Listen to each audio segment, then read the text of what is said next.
ఇదేంది ఇది? వంకాయలు కొంటామని వంచారు. ముందు ఒక ధర చెప్పి మార్కెట్కు తెచ్చాక వ్యాపారులు తక్కువ ఇస్తామనడంతో ఓ రైతు తీవ్ర ఆగ్రహంతో వంకాయలను పారబోసి నిరసన తెలిపారు.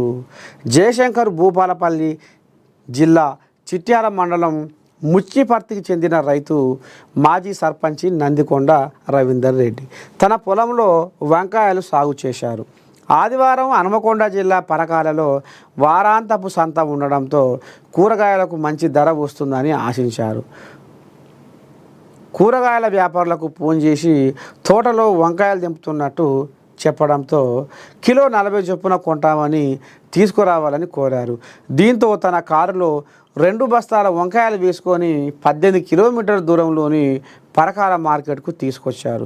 వచ్చాక వ్యాపారులు కిలోకు 10 మాత్రమే ఇస్తామని చెప్పడంతో రవీందర్ రెడ్డి ఈ రకంగా ఖండెర్ర చేసి ఇక ఫోన్లోనేమో 40 రూపాయలని మాట్లాడి మళ్ళీ ఇప్పుడు దళారీ వేసి మీరు 10 రూపాయలకు కొంటా అంటే నా కారు పెట్రోల్ కూడా సరిపోదు మీరు ఇచ్చే పైకమని ఇగో కారు వెనకగానే ఇక బస్తాలల్లో చూడు వంకాయలు ఎట్లా కింద పడబోసి మొత్తం చింతకాంతుడు అయ్యి పాపం చిన్న పోయిండులా ఇక చూడు గిట్లా ఉంది రైతన్న పరిస్థితి. వచ్చినాక ఏ రకంగా ఈ రైతుని బుట్టలు వేసుకోరో చూడు దళారులు ఫోన్ చేసి వంకాయలు అంటే ఓ బ్రహ్మాండంగా మేము కొంటాం తీసుకొని రా అంటే ఇక ఎట్లా తీసుకొచ్చుడు కాబట్టి మళ్ళీ తీసుకుపోడు ఎంత అడిగినా ఇస్తాడు అని గిట్ల తయారయ్యారు దళారులు. రైతన్న పాపం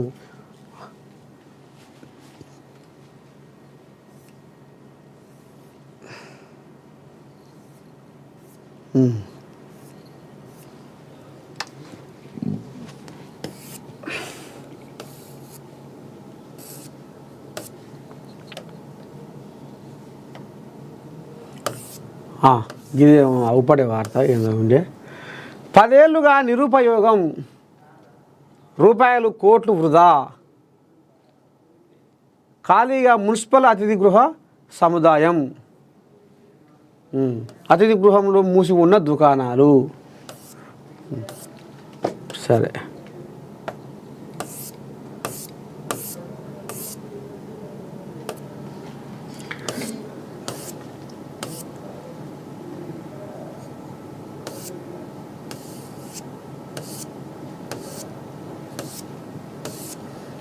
మొత్తం అగ్ని ప్రమాదం బా 17 మంది బలి.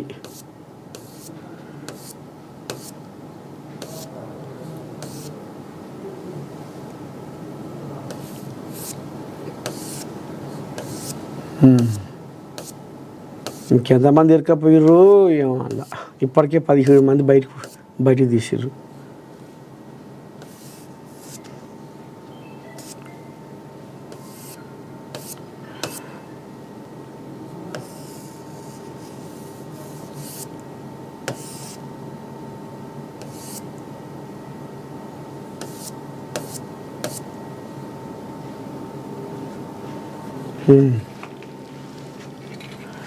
పొంగులేటి పట్టుతో పాలేరుకు మున్నేరు 10 టీఎంసీల వరద నీటిని ఒడిసిపట్టే ప్రణాళిక.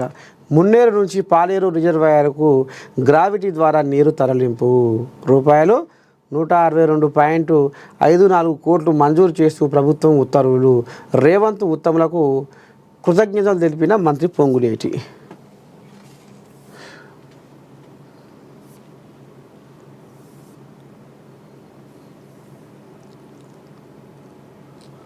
అరటి గెర్రెల మాటున పశువుల తరలింపు అబ్బరకొండ. ఇక చూడుది అసలైన కథ. పంతంగి టోల్ ప్లాజా వద్ద పట్టుకున్న పోలీసులు 2 కేసు నమోదు. అరటి గెర్రెల మాటున ఆవులతో పాటు ఎద్దులను అక్రమంగా కబేలాలకు తరలిస్తున్న డీసీఎంను ఆదివారం యాదాద్రి భువనగిరి జిల్లా చౌటుప్పల్ పోలీసులు పట్టుకున్నారు. పోలీసులు తెలిపిన వివరాల ప్రకారం తూర్పుగోదావరి జిల్లా పిఠాపురం సంత నుంచి 16 ఆవులు 12 ఎడ్లను అక్రమంగా హైదరాబాద్ కబేలాలకు తరలిస్తున్నారు. డీసీఎం లోపల పశువులను పెట్టి అవి కనిపించకుండా వాటిపైన అరటిగెరలు వేశారు. ఎంత తెలికల మొగోళ్ళు చూడండి.